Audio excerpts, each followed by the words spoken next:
Guys, so for this week we read A Dollhouse by Henrik Ibsen. It's a play that was originally published and first performed in 1879 in Norway, where Ibsen is from. Um, and it is a play that is still fairly relevant today, despite the differences in laws and other restrictions that women have on them or people of minorities have on them. We see a lot going on in this play that deals with social injustice, and that's really what Ibsen was known for with his plays, was bringing to light issues of social injustice, of moral ambiguity, and really trying to, by bringing them forward, make some change in the world. So, um, at this point, I just want to stop and say that I definitely recommend that you wait to watch this video until you've read the entire play or watched it or done both or whatever, just because I am going to be talking through some points from the entire play, and I don't want to have any spoilers for you guys. So, and yeah, I know I have a headset on and I probably look kind of weird, but the sound should be better, so I figured it was worth trying. So anyway, so in A Dollhouse, we have everything centered around this couple, Nora and Torvald Helmer. And we see from the beginning that Torvald is not very confident in Nora's ability to really be an adult, whether that's managing money or just acting like a grown-up. He doesn't talk to her about business. She is not allowed to have a job legally as a married woman. So either a single or married woman in Norway at this time would not be allowed to hold a job. We see Christine, or Mrs. Lind, same character, coming in, and she is able to hold a job, which means she's also able to own property. That is because she is a widow, as in her husband died, and she is therefore given some amount of freedom or some rights that single or married women do not have in the society. But yeah, Torvald just seems to think of Nora as kind of a child, very childlike. And we also see Nora acting that way when she's with him. As you go through the play, you will see that there are different roles that Nora is playing, like an actress plays different roles, in order to fulfill different parts of her life. So she acts one way with Torvald because it's what he wants and what makes him happy. We see her completely different with Christine Lind. We see her different with Dr. Rank. We see her differently when she is with her children, and we see her differently when she is in conversation with Krogstad. So all of those show us these different Noras.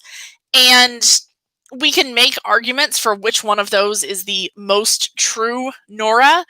In a lot of ways, it seems that the person she is when she is with and speaking to Christine Lind is her most real. Perhaps because she has known Christine since she was a child. They went to school together when they were young. Perhaps because she has not been directly involved in Nora's life for the last several years, so she's kind of a fresh perspective. Perhaps because she is another woman of similar standing in society who she feels like would understand her more than plenty of the other people she has contact with. But whatever the reason, it does seem as though having Christine around and having Christine to talk to is a lot of what helps Nora understand who she is, or at least understand that she is not the person Torvald thinks she is, or who she's been trying to be to stay with Torvald.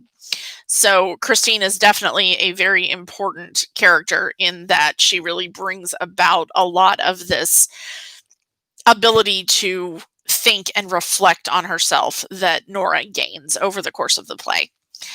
So the main conflict in this play is all about money. And this is a play written about middle class people. And for middle class people, money is often a central concern or conflict in life. So we're talking about people who aren't poor, but they're not rich either. They have enough to live on, but they're surrounded by things that other people have that they can't have, or they try to live more extravagantly than they ought.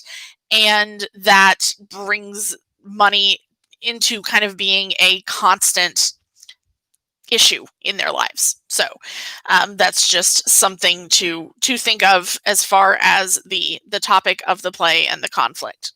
So let's kind of work through this whole money thing. So several years previous to where we are at in the current time of the play, Torvald was very sick.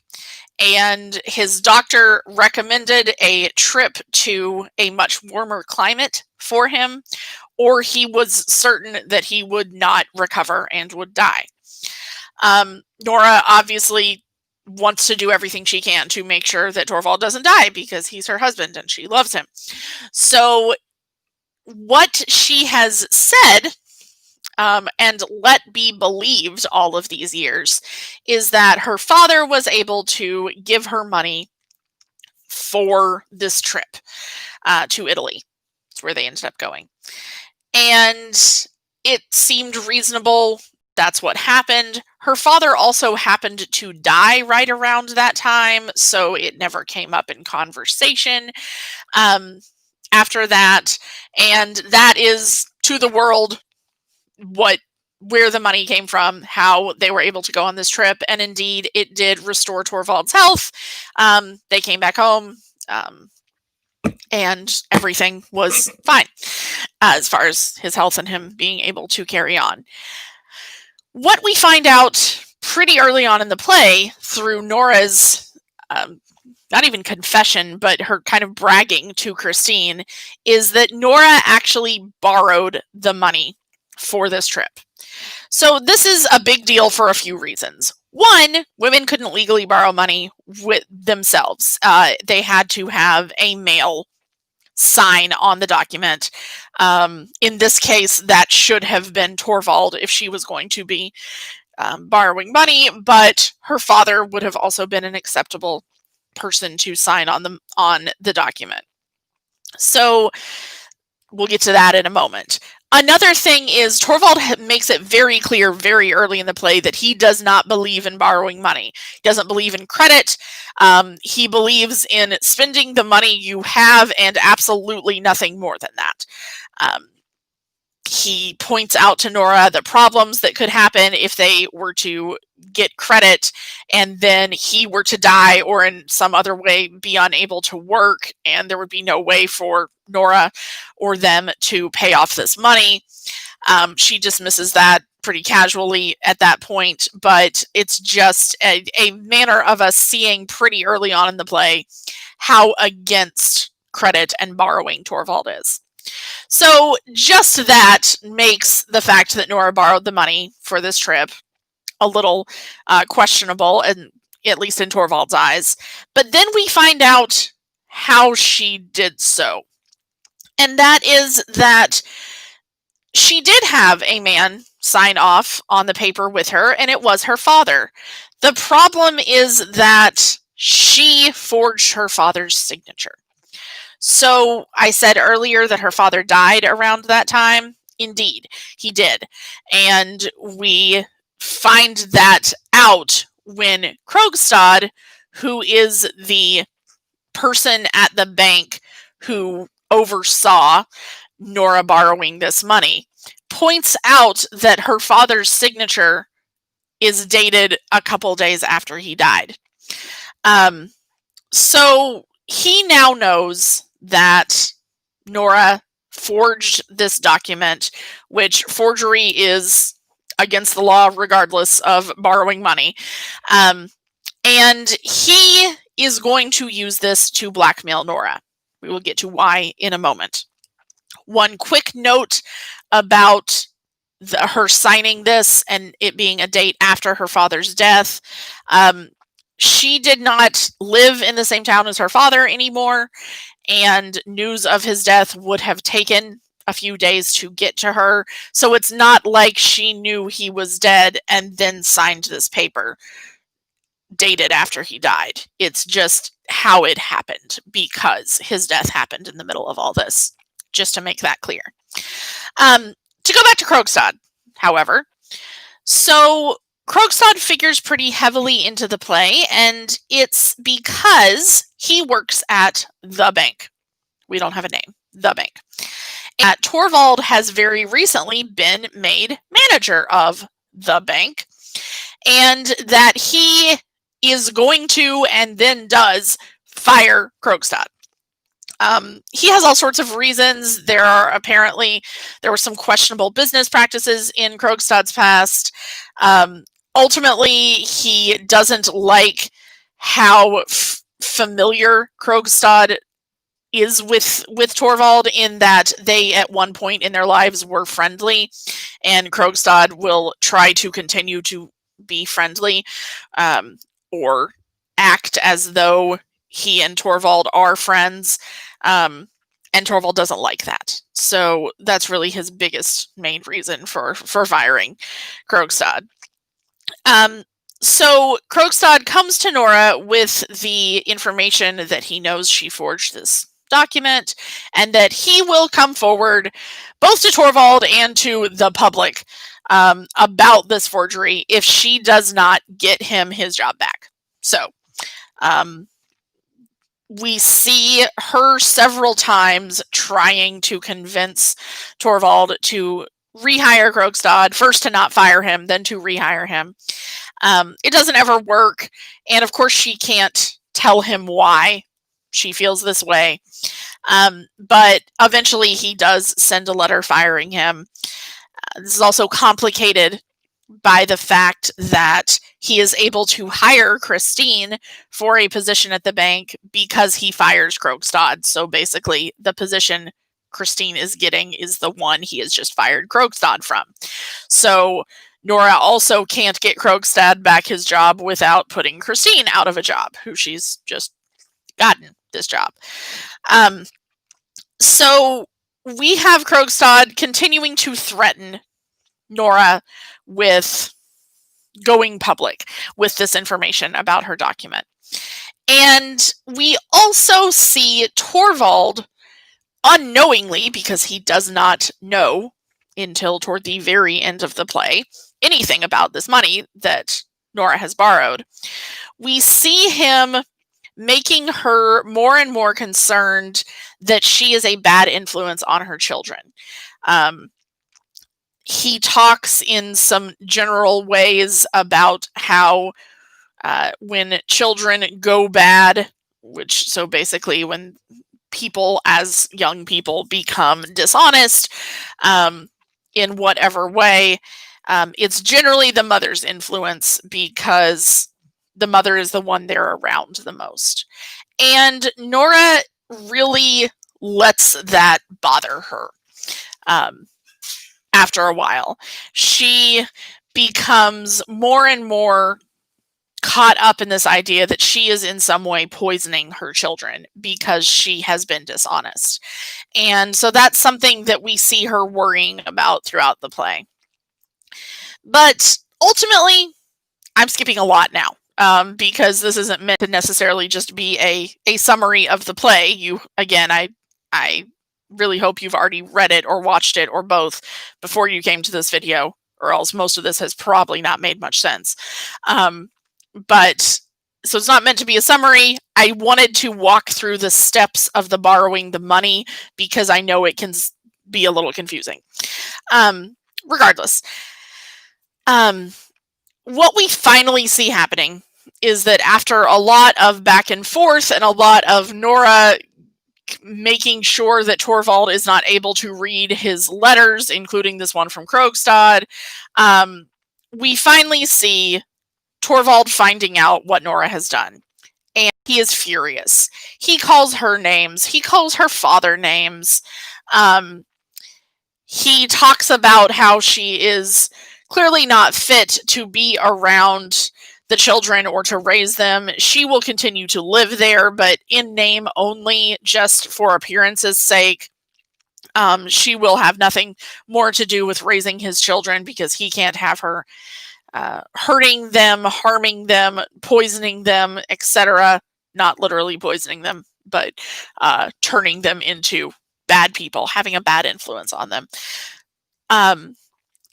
And Nora just very calmly listens to him as he says all of this. And it's as though we see that she kind of always knew that's what was there under Torvald's calmer demeanor. And it's kind of helping her to realize something that she's grown to suspect was there. In the middle of all this, another letter comes, and it's from Krogstad. And he is sending back the note, so the document that was forged, so he no longer has that as proof against her. He says he dismisses the entire charge, as in, the rest of the money that was owed, she doesn't have to worry about. And this is all done because of his happiness at being reunited with Christine Lind. As it turns out, the two of them were once engaged, and she had a sick mother and little brother she had to care for, and so she married Mr. Lind because he could financially provide for all of them.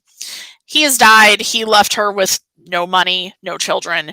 Her mother has died. Her brothers have moved on and can take care of themselves now, and she is free to marry for love at this point. And because they have rekindled this romance, Krogstad feels happy enough to send everything back. As soon as Torvald opens this letter and sees the note, he immediately changes his tune and is back to fawning over Nora and telling her how wonderful she is, and how, of course, this is all fine and everything will be fine. And of course, I wouldn't, we wouldn't let anything happen to you, and etc. It's a very, very fast flip when you're reading this part of the play. When you watch it performed, it's an even faster flip to watch him go from complete fury and name-calling to pet name-calling and kind of coddling care for her. And it's at this point that Nora decides to tell us and Torvald what she's figured out about herself. And that is that she has figured out that she doesn't really know who she is. And Torvald doesn't know who she is either. And she can't be in this marriage. She can't be his wife. She can't be a mother to her children until she knows who Nora is. And she's going to need some time to do that. And Torvald argues that, of course, they know each other. They've been married all this time. And goodness, they love each other. And he loves her so much. And my personal favorite line of the play is that in response to Torvald telling her how much he loves her and how, he has done everything for her all of this time, her response is, "You never loved me. You've thought it fun to be in love with me. That's all." And that is an amazing moment of clarity here, that Nora has finally been able to articulate what the main issue in their marriage is that they don't really ultimately know each other. He certainly doesn't know her, because she doesn't know her, so how could anyone else? And he has not been so much a husband to her as kind of a caretaker. So again, we see at the beginning of the play and throughout Act 2 as well, we see him, kind of babying her, treating her as though she is a child, and her playing into that, even though she knows that's not really who she is. And she's gotten tired of playing all of those roles, and she wants to take some time to actually find out who Nora is. And that's what we see really happening here. So, when the play ends, she leaves, and Torvald has a moment of hope where he thinks maybe she's coming back. And the end of the play, and hopefully you've watched this, if you don't watch the whole play, which you by no means have to, that I posted, do watch the very end, because I think it's a very striking moment that Torvald has a moment of hope where he thinks Nora may be coming back, and instead the door slams behind her as she leaves, and the stage goes dark because it's over. So it's a very definite and a very final kind of ending to what's going on. We can imagine what might happen in the future, and that's actually something I am going to ask you guys to do as one of your response activities for this week. But certainly as far as the play goes, sorry, she leaves. That is how it happens. So again, there's a lot more to the play than all of this, but those are just some of the things I wanted to make sure I brought up. So at this point, I do want to go into the response activity. So for this week, it's going to be some discussion questions. So last week, that's what I also had you guys do, was some discussion questions. We'll do different things different times, as we have already done some things that aren't just answering questions. But here's what I want you guys to answer for this week. So there are 2 questions. The first one is, based on everything Nora says before leaving and everything we've learned about Nora through the play, do you think she is ever going to come back home? We'll call it home, back to Torvald and the children. And why or why not? So she's definitely gone. She has definitely left. Do you think she's ever coming back? Why or why not? That's the question I have for you there. And in answering that, again, think about everything she said when she was leaving and everything she's said and we've seen throughout the play, and just see what you think. So the second question is kind of looking at this play, if we were to try to set it in the modern day, we'll say modern day United States. So by modern day, I mean now. So in 2019, 2020, 2015, somewhere around this general time in which we live in the US, if we wanted to set this play there, obviously there's a lot of things that would be different. All of these legalities of borrowing money are not an issue anymore. But the main thing I want us to look at is how, well, I wrote it down. I should just read it. So if we consider the main conflict of the play to be that Nora and Torvald have never fully understood each other or had a true marriage, as she puts it, what factors in today's world might contribute to those issues? So in other words, in this play, we see a lot of the problem coming from, she borrowed money, that was illegal, and she couldn't tell him about it. So that's a secret she's kept from him. We see that he has never brought her into his business life or into the more serious discussions of their marriage when it comes to actually managing money or anything like that. And that is another place their conflict comes from. We see Nora pretending to be someone she isn't when she's around him. And that is a place that this conflict comes from. But most of those are issues that would not be relevant in today's society. But at the same time, we can and do still have couples who end up breaking up because they determine that they don't really know each other, that they don't actually have anything in common, whatever it is. So, what are things in today's world that lead a couple to that understanding of this knowledge that they don't really know each other or that they don't really have anything in common? Um, that would be the question here. So, again, if we were going to set this play today, what are some of the factors or issues that a couple might have that would lead them to understanding or finding out at some point that they never really knew each other and or that they don't really have anything in common? So those are your two questions to think about for the week.